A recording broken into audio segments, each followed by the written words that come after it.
All right, Angela and I are back for a round two bonus because we decided that we wanted to talk a little bit more about the grid that Angela mentioned in the original interview. And so, Angela, why don't you share a little bit more about that, looking inside of ourselves, our own belief system? So, I'm going to have you take it away. All right, great. Okay, so I'm going to use my handy dandy whiteboard that's very technologically basic. Yeah, it is. I love it. All right, so this is the way I explain it, and how I've been taught it from my mentors as well. So we have three things going on. We have our thoughts, our feelings, and our behaviors. Okay. So we're always thinking, feeling, and behaving. We're not always aware so much of our thoughts as much as maybe how we're feeling or how we're behaving. We also have life situations happening outside of us. All right. We tend to think that the life situation is what causes me to feel what I feel. So it's raining outside and I was planning a picnic and I feel bummed out by that, right? My husband comes home and he's in a bad mood and I feel sad or hurt or angry at him. So we tend to look at this connection. Something happened and I feel blank about it. But the thing is, this is not the direct correlation because the same life situation could happen to two different people and they could feel two different ways about it, right? Yes, for So sure. I cut off, or no, let me say this. I get hit and my car gets totaled and I'm really upset about it because I needed that car to make it and we don't have the money to buy another one. Someone else's car gets totaled and they're excited because their husband told them when the car breaks down, we get a new car.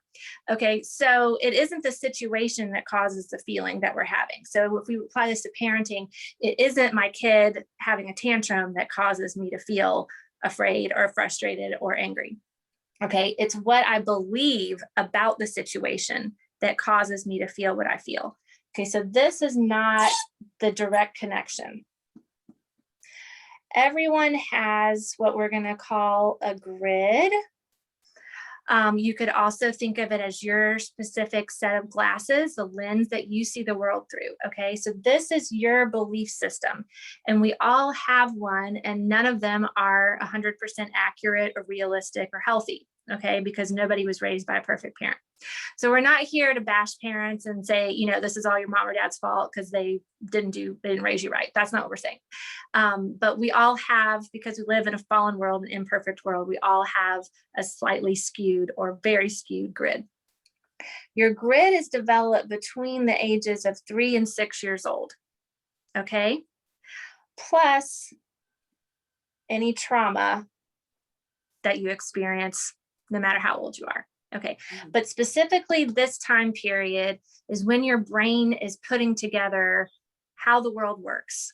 What's the cause and effect? How do I get what I need or want, right? And so of course, 3 to 6 years old, you are not cognitively able to understand that when mom yelled at me, it was because she had a headache and it had nothing to do with my room being messy, right? Okay. So we don't understand that at 3 to 6. So we're putting together all these pieces and trying to figure out, how am I safe in my world? How do I get what I need to survive? And we do the best we can, but we come out with, at 6 years old, we come out with a pretty solidified belief system or grid. And then from that point on, every experience is only reinstating those beliefs. Okay. So that lid on so tight that we cannot see, oh, this experience doesn't match up with my belief. This can't be true. We see everything through that grid. So for us, this is our reality, right?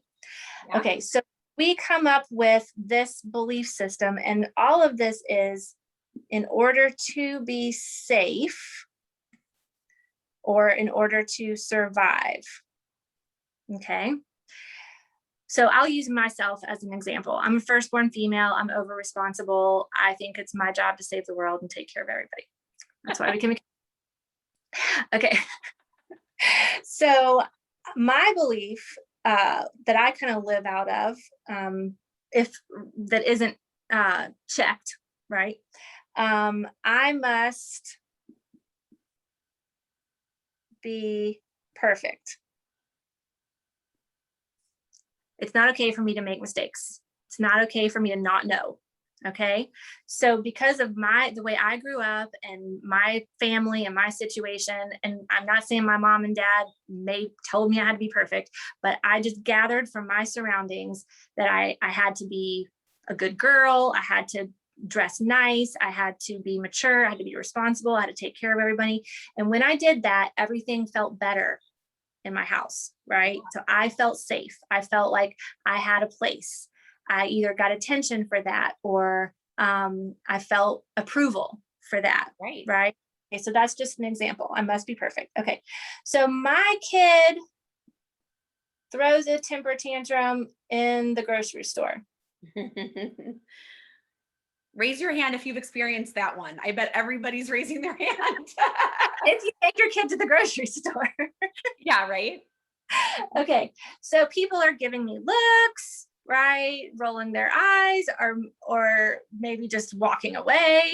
Okay, so I don't feel perfect right now, right? So this is Right. triggering my grid, and I feel scared of being judged, of not being accepted, not being approved of. I'm going to look a bad mom, yada, yada, yada. Okay. So now I'm going to behave. So my thoughts lead to my feelings, right? Someone else who it was like totally normal and everyone in their town threw temper tantrum in the grocery store every day. And you got actually lollipops for throwing temper tantrum in the grocery store. They take their kid in the grocery store and they pitch a fit. They're not feeling scared.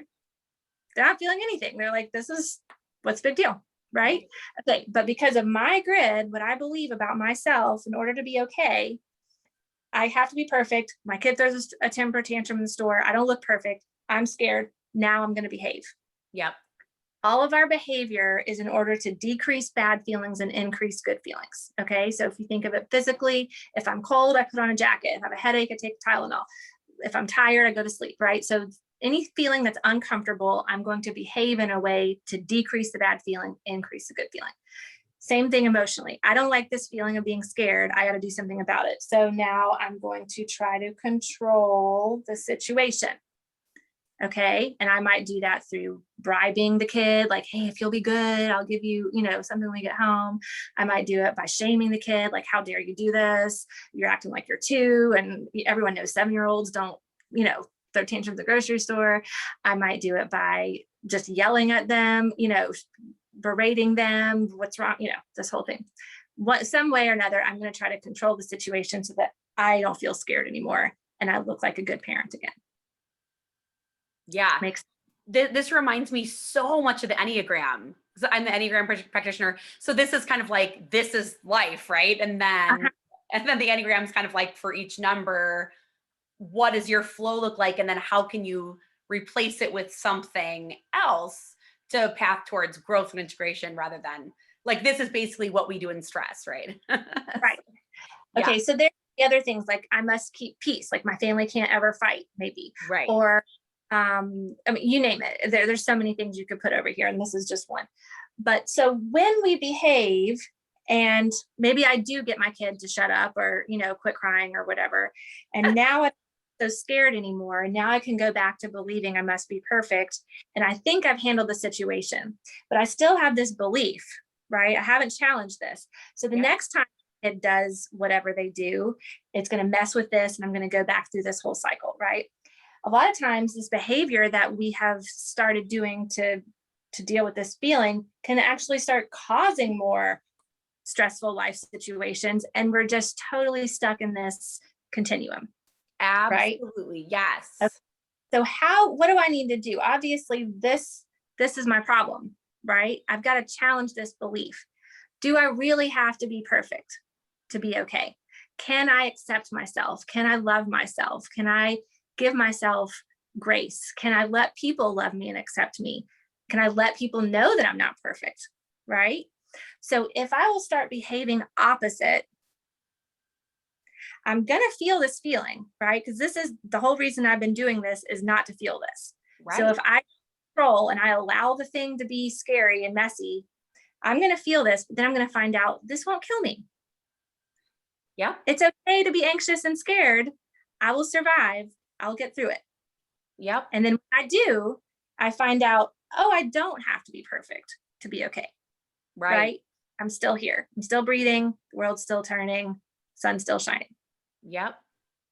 So one way that we can challenge this is by behaving opposite and allowing this feeling to be there. Can I share what I did during the pandemic? Absolutely. Okay, so this is what I did. So I decided I was going to make my inner composure my number one priority, because I was having lots of triggers during the pandemic with performing and doing what I was supposed to do for the teachers and looking like I was a good mom. Oh, yeah. And I was trying to pivot with my 500 jobs I have and all these, my little, my entrepreneurial endeavors, and pivoting and pivoting and pivoting with everything with COVID, and then having the kids at home. I was like, the gym class threw me over the edge. And I was like, this is ridiculous.